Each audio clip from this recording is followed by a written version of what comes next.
project. So that will be one thing that will be somewhat of a disincentive for developers. The workforce housing is in effect for 5 years. The housing sustainability district is in effect for 10 years. Not here.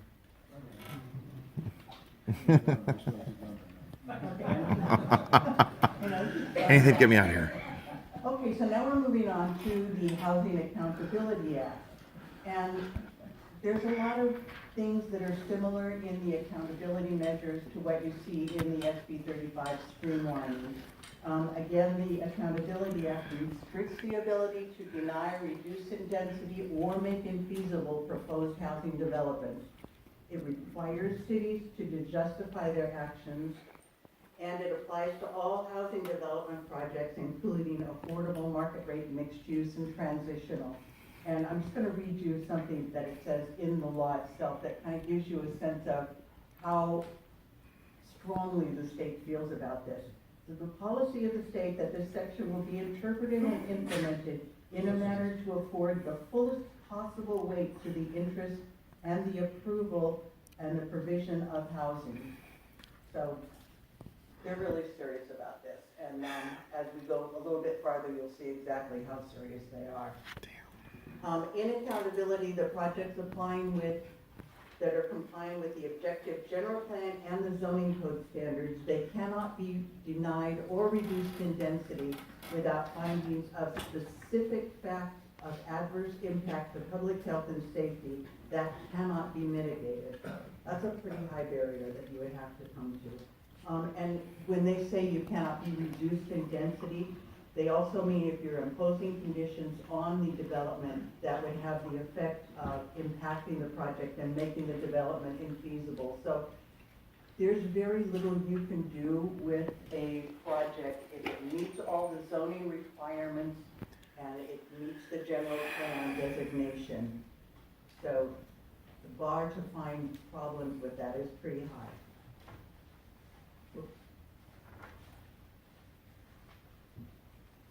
Okay. There's additional protections for affordable projects, including emergency shelters, the developments that are 20% low income or 100% moderate income. And those projects do not have to meet all objective standards. I'm not totally sure what that means. I haven't been able to find it in here, but again, it requires that specific findings must be made to deny, reduce in density, or add conditions making projects infeasible. And if a site is designated in the general plan as being appropriate This is about for SB development, 35. even if the zoning is not appropriate for that, the general plan would rule and they would be able to move forward with that. For the other kinds of projects, they would have to meet both zoning code and general plan. The processing requirements, again, are pretty strict time frames. You have to have a list of inconsistencies provided within 30 to 60 days, depending on the size of the project. This is for 30 days for 50 or fewer units and 60 for more than 50 units. And again, if you don't meet those time frames, the project is deemed consistent on day 31 and deemed approved if that time frame is not met. Joke. And then here's the fun stuff, the legal aspect of it, that if we deem it consistent, if it's deemed consistent, if substantial evidence allows a reasonable person to draw that conclusion, the city findings have to be supported by the preponderance of evidence. So substantial evidence for someone who is suing us to make sure that we make a project go forward. We have to have preponderance of evidence. So the weight is much higher on the city than it is on the developer. There's mandatory fines of $10,000 per unit for failure to comply with the judge's order. And if they find that we've acted in bad faith, that jumps up to $50,000 per unit. So we don't want to act in bad faith. So the housing element has new content that's required, and again, that's aimed at making things better for development to come forward. You have to address constraints in local ordinances that would make it difficult for people to develop. And then they also want us to develop programs to deal with non-governmental constraints, such as a developer who chooses to develop a site at a lower density than is allowed. Then we're not getting as many housing units as we thought we should, so that's a problem as far as the state's concerned. They want us to deal with that in some fashion in our housing element.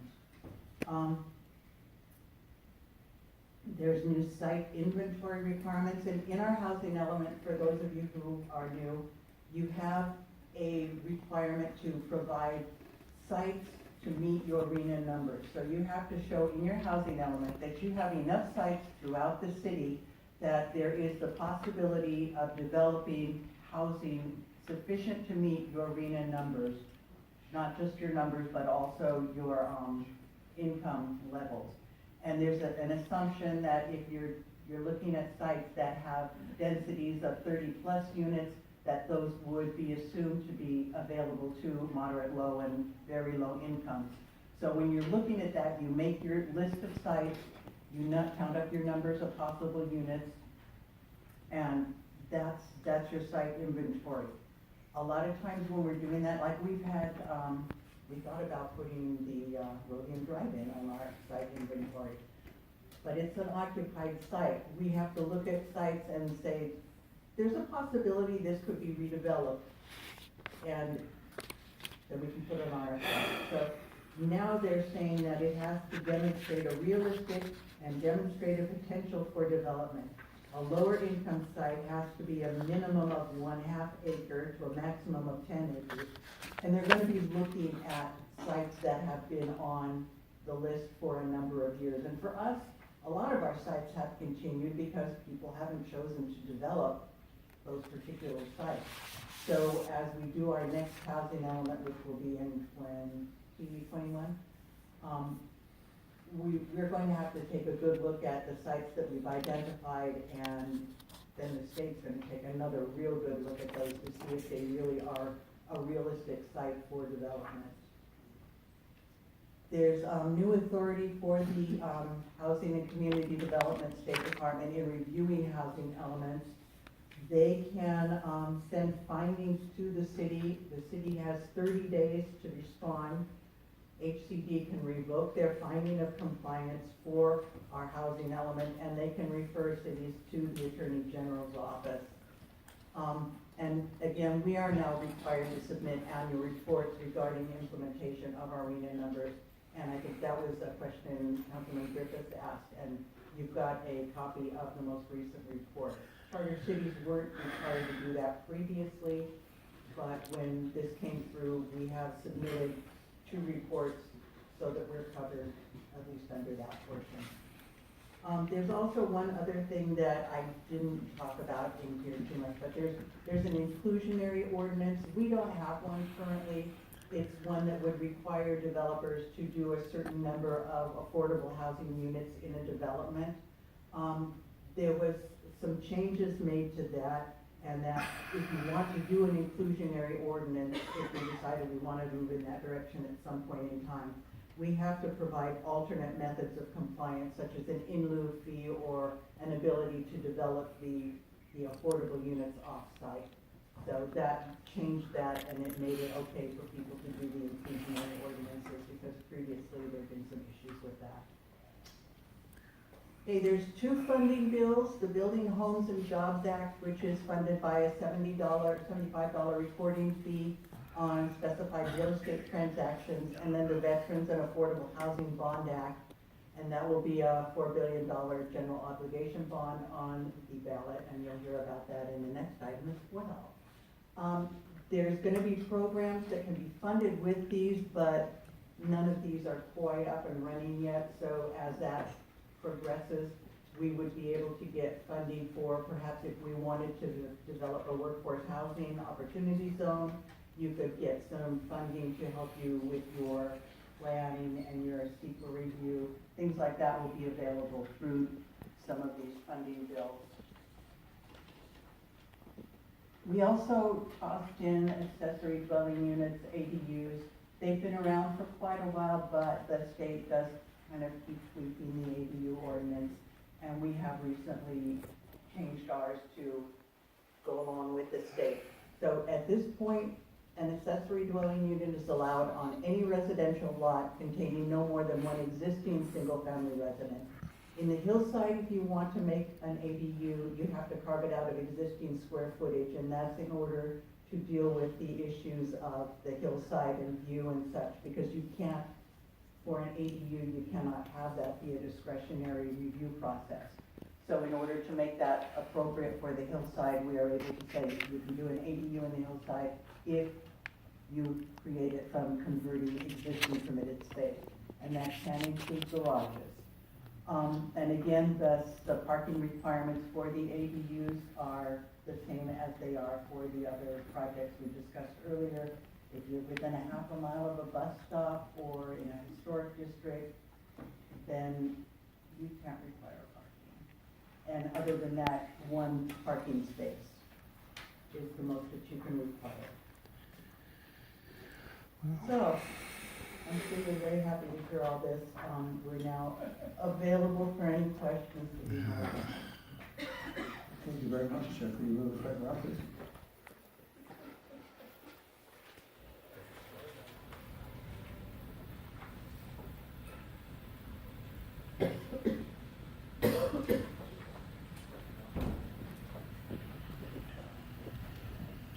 So we do have a question from at least one council member now, Councilmember Griffin. Not so much a question as just a comment. And first of all, thank you, Linda, for the information you provided in the supplemental on the RENA scoring and issues that that creates, and also your general tone on all of this. I think is certainly concurs with my feelings on this. Is that the state's trying to tell us how to do our job and run our city, and I am very, very strongly opposed to what they're trying to do. And this is an issue of local control and basically state telling our city government and our residents how they want to see our city managed, and I detest it with every bone in my body. Councilmember Matucci. Thank you, Your Honor. I guess as I don't know if it's legal or city manager, the benefits of being chartered, obviously they've been chipped away, obviously with this legislation. I do find comfort in knowing that no bill is permanent. We're like basically one election away from fixing a lot of stuff if we decide to go in certain directions. Losing a local control, is that something that a city like Torrance can fight? Because I know we've seen other fights with the state on other state legislation. Is that something that a city could do? I'm not necessarily saying that we want to, but I'm just saying can we? I think your question would be directed to our city attorney. Patrick Yes. Sullivan, city attorney. You could challenge it. As you said, this is something you probably want to gather other cities involved. The downside here is they've established, they're claiming it's a matter of statewide control, statewide concern, because it's housing. So that puts us in a little bit of a defensive pattern if we were to litigate this, as opposed to something that was directly local control. Obviously, we would argue that it was our zoning and our control of what our city looks like, but their argument is that it's a statewide matter of housing. But obviously, you could try to challenge that. Okay, so the answer to the question is yes, we could take it in that direction if we agreed to. But I'd say much further discussion on this should probably be done in closed session rather than session. Absolutely. Thank you. Fair enough. Any other questions from council? I see none. I have one name here, Fred Sutton.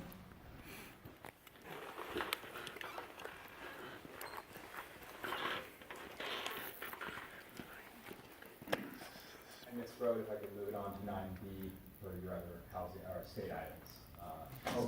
Sorry about that. Okay.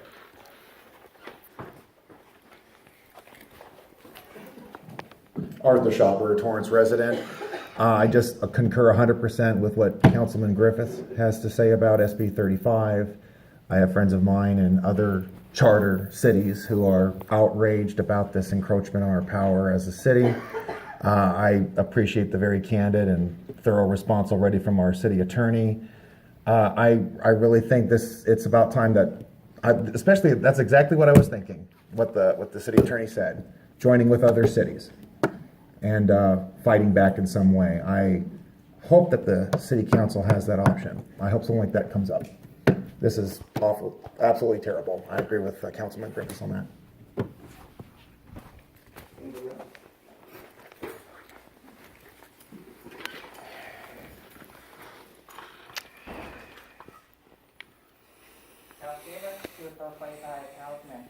I have a question from your It'll be member. adjusted for each other. Thank you. In the item, not what you spoke of, there is also this mention of the state encouraging consolidation of small parcels into larger parcels into development. Now, my question is that, let's say you have one parcel that is zoned CR, because we have some areas of the city that are that way, but they're right behind them residential. Could the first developer take one small CR parcel and add in several residentials to build up the size of the parcel, forcing all of them, commercial parcels, and forcing all of them to be mixed use right before they had been commercial parcels? That's the first question. The second one is, it's very hypocritical, the state saying, oh, you have to build in the city, yet they're not looking to any great extent development in the periphery areas, like say in San Bernardino, Riverside County, or North County, Los Angeles County, because we don't want them up there. If you build housing up there at a much lower cost, to some extent, than they have here, because it's largely county and not city, with their requirements and permitting and all. Also, the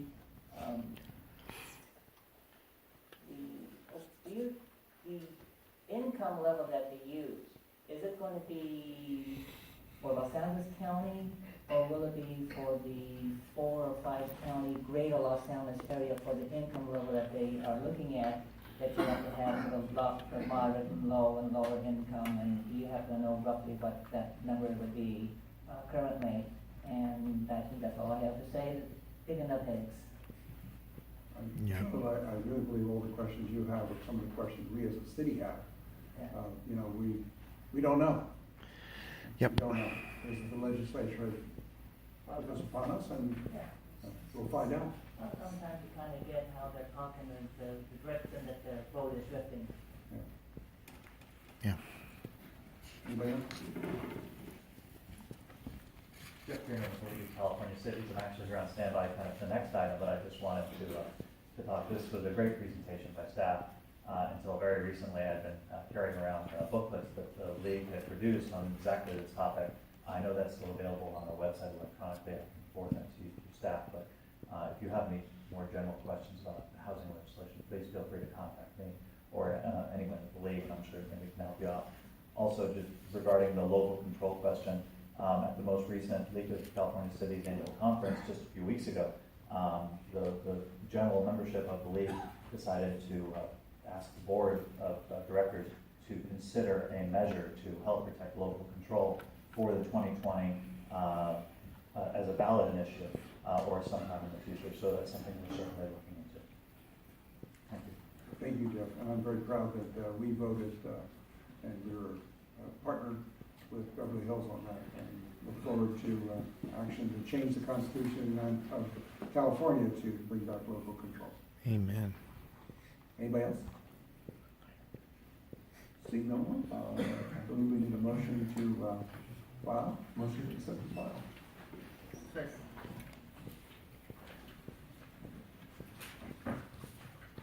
Start voting, please. John, I got nothing carried unanimously.